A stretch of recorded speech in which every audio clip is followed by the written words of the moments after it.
Alors bienvenue dans ce conseil de classe, que nous sommes aujourd'hui, le vendredi 14 novembre, et donc c'est un conseil de classe, et donc moi je suis le professeur d'EPS, je suis le conseil de classe.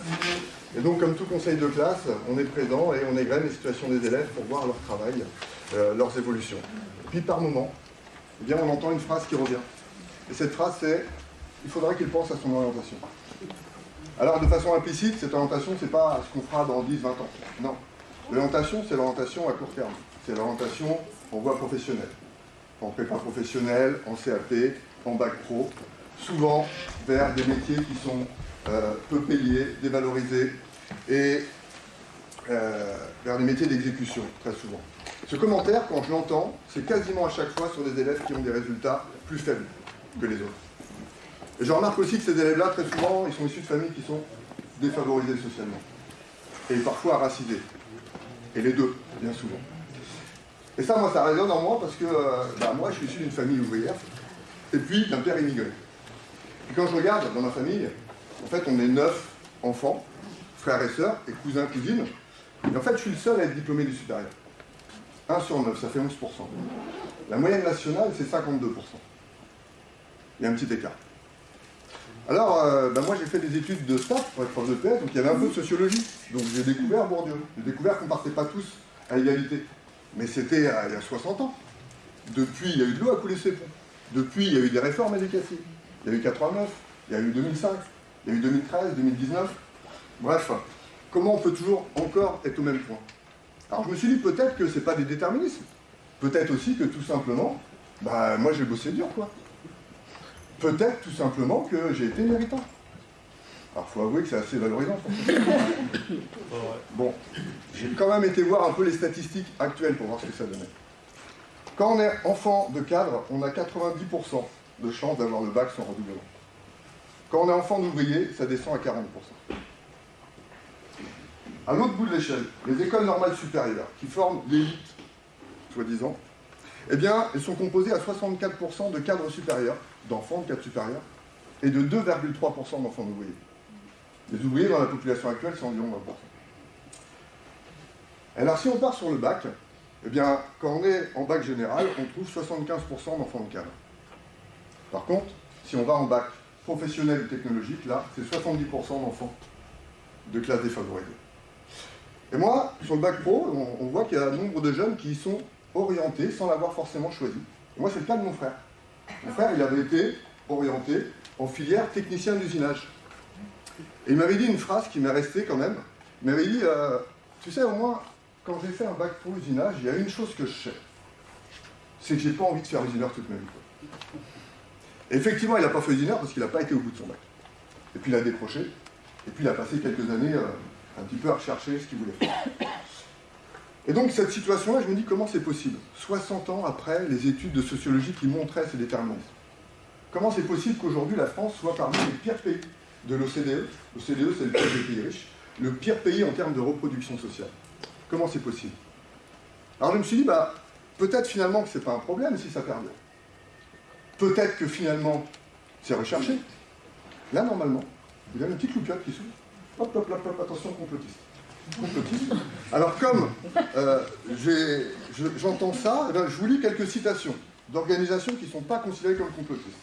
Je vous lis celle par exemple de Claude Tello, qui était le rapporteur de François Fillon pour sa loi sur l'école en 2004.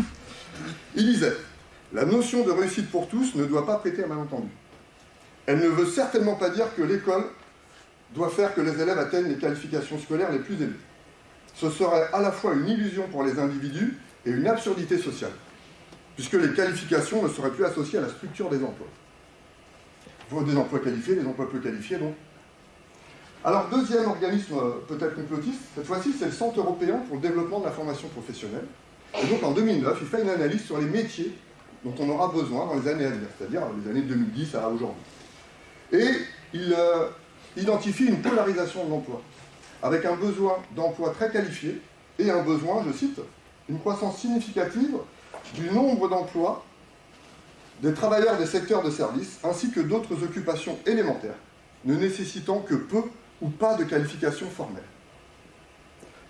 Et je termine avec une troisième citation.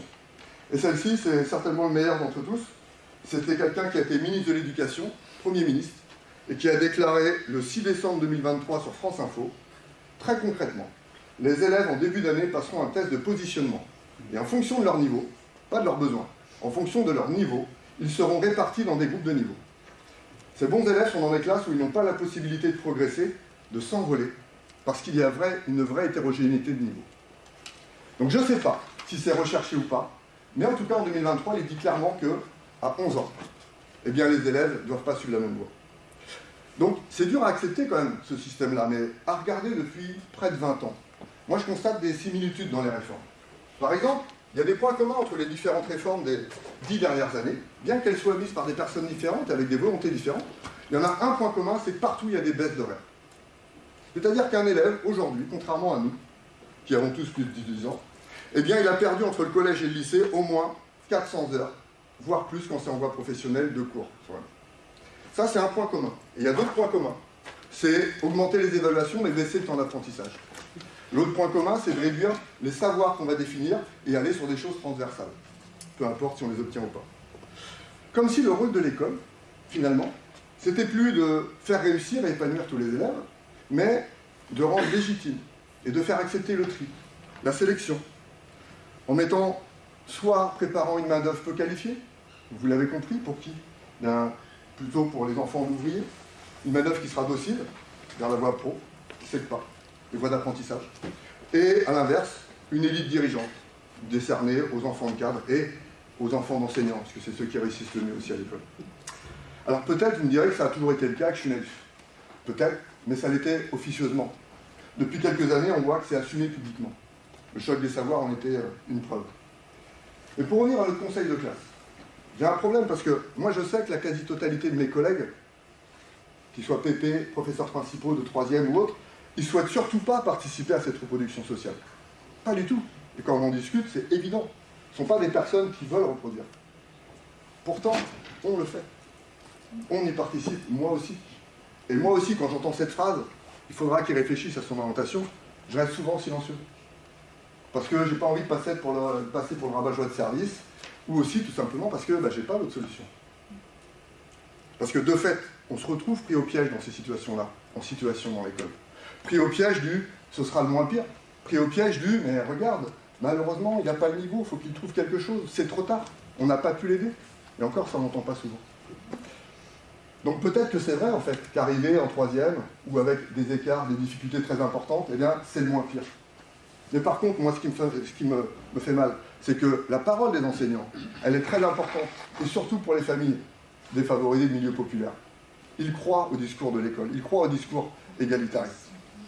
Et donc pour moi, je trouve que ne pas rendre visible, ne pas agir contre ces déterminismes, eh bien ce sont les amplifier, c'est les rendre légitimes, c'est les rendre naturels. Pire, c'est faire croire qu'ils sont liés au mérite des élèves. Or, la méritocratie, Thomas Piketty, dans son livre « Capital et idéologie », disait la méritocratie, c'est ce qui a fait suite à l'héritocratie, pour que les classes dominantes restent dominantes. Alors finalement, je me dis que nous, en étant enseignants, en étant personnel éducatif, on encaisse cela, consciemment ou pas, et on l'encaisse peut-être parce qu'on ne croit plus dans la capacité de l'école, justement, à aider les élèves à réussir. Preuve en est, à niveau scolaire équivalent, des élèves de milieux sociaux différents ne seront pas orientés de la même façon. Pourquoi? Parce qu'on pensera que telle famille pourra apporter le soutien nécessaire quand l'autre ne pourra pas. Et sans penser à mal. Et peut-être à raison. Mais n'empêche que le rôle de l'école, il est enlevé de ce côté-là. Donc finalement, mon engagement, moi, personnellement, syndical, ma politisation tardive, elle s'est faite sur le refus, justement, de subir ou de tolérer ces injustices-là. Et leur maintien repose en grande partie sur nous, notre caution, involontaire le plus souvent, ou notre résignation, parce que les temps sont durs, et probablement qu'on pourrait plus sérieusement s'y opposer, par exemple, en refusant justement la politique à chaque fois du moins pire, en refusant le moins d'heures, le moins de temps, le moins de personnel, parce que le ministère de l'Éducation ne doit pas être le ministère du renoncement. Mérieux disait ça doit être le ministère de l'utopie. Moi je dirais aussi le ministère de la résistance.